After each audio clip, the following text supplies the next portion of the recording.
The instant her message appeared on my screen, I read it repeatedly to ensure it wasn't a mistake. Returning Monday. Details to follow. That was the entirety of the text from Clara, my wife. No warmth, no explanation, just a stark, curt note from someone who was supposed to be at her parents' house for the weekend. A tightness gripped my stomach. Something was deeply wrong. Clara wasn't typically so vague. Over our 4 years together, she'd always sent a flurry of updates when she was away. This time, her silence felt intentional, almost calculated. I stared at the phone, my hands trembling slightly. Returning on Monday? It was only Friday, and she was expected home tonight. My thoughts raced to the recent strain between us. Small arguments, her late nights at the office, her newfound secrecy with her phone. I'd dismissed it as work pressure, but this text felt like a blaring warning of something I'd been too afraid to face. I resisted replying immediately. Instead, I checked her social media profiles. Nothing. No posts, no hints. Her location sharing app, which we'd always used, had been turned off 2 days earlier. That's when it struck me, she'd planned this. I could almost hear her brushing me off, saying, "You're overthinking it."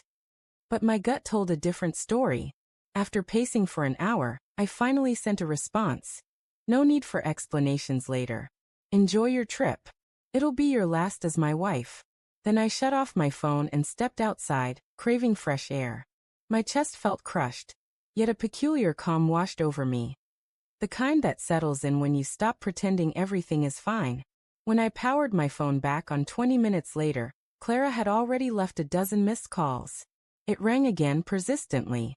Another call came, then another for a full hour. I finally answered, not out of curiosity but to silence the relentless noise. "Daniel, please listen to me," she cried the moment I picked up. Her voice was desperate, unlike the composed tone she used during our disputes. "It's not what you think. I swear I can explain everything." "Then explain," I said, my voice calm and unwavering.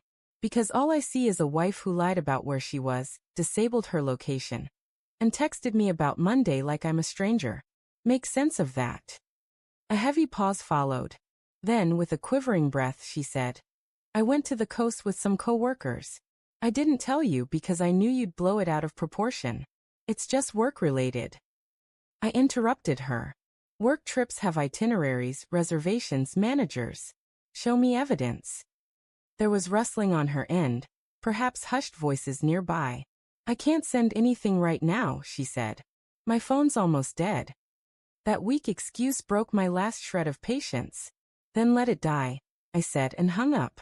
I blocked her number immediately after. The house fell silent, but my mind roared with memories. Her using cash more frequently, mentioning a new colleague she never introduced, needing time alone every other weekend. Warning signs I'd overlooked now stared me in the face. By the next morning, Clara was calling from unknown numbers. I ignored everyone. At midday, a long, emotional email arrived from her. She admitted to visiting a beach resort with a male coworker, but insisted it was strictly professional.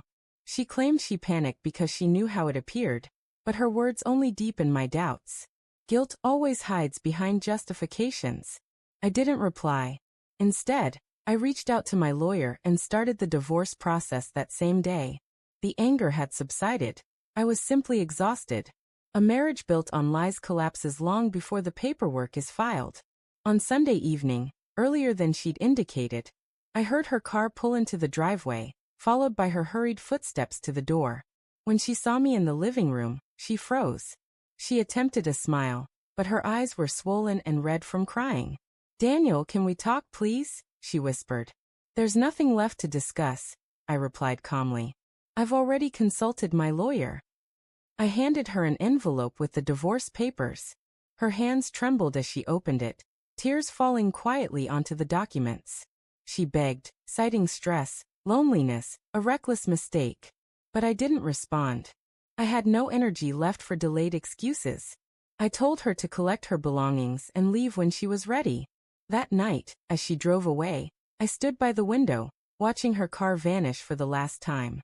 My phone vibrated with another message from her. I didn't open it. Some things don't require closure. Sometimes, silence is the only answer that truly concludes it. Her calls continued through the week, but I never answered again. Once trust is broken, no amount of words can repair it.